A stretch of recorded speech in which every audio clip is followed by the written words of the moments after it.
Heritage Malta daħlet fl-aħħar fażi tal-iskaf tagħha ta' 4 snin fi Xrop Laġin, wieħed mill-iktar siti preistoriċi misjuba f'post prekarju f'Malta. Ir-rilokazzjoni sigura ta' elementi ewlenin mis-sit il-bot mit-tarf tal-Irdum li qed jisfronda fetħet l-aċċess għal partijiet li qatt ma ġew studjati li wassal għal sejbi ġodda lil pubbliku se jkun jista' jiskopri fl-ispazju ġdid ta' interpretazzjoni ippjanat li jiftaħ fil-park ta' Xrop Laġin sa tmiem is-sena d-dieħla. Hija struttura li ġiet skoperta fil-bidu tas-seklu 20 skavata minn Thomas Ashby u Temmy Zammit fejn ġiet skoperta din l-istruttura ta' struttura żgħira dak li normalment jissejħu tempi neolitika li kienet diġà qiegħda f'tarf l-Irdum.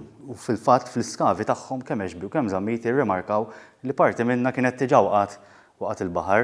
Wara l-valutazzjoni bir-reqqa l-kundizzjoni tal-ġebel, sitt ġebliet kbar tresqu għal post iktar sigur il-ġewwa minn tarf l-Irdum, jiġifieri il-megaliti tal-passaġġ ċentrali, l-etibi monumentali u elementi oħra mid-dawra tal-istruttura bliet għal fosthom tiżen 900 kilo. Dan tali l-arkeologi ċans rari li jestendu l-iskavi f'partijiet tas-sit li s-soltu ma kinux jintlaħqu. Għandna metodoloġija li hija unika fl-Ewropa, possibilment anke fid-dinja, fejn l-arkeologi qed jaħdmu marbutin ma' gradilja tal-ħadid maħduma apposta u studjata apposta li din il-gradilja marbuta ma' tower crane li qiegħed xogħol u qiegħed hemm biss biex jekk jaqa' l-Irdum il-ħaddiema tagħna l-arkeologi ma jaqgħux miegħu u jiddendlu u hekk ma jweġġawx.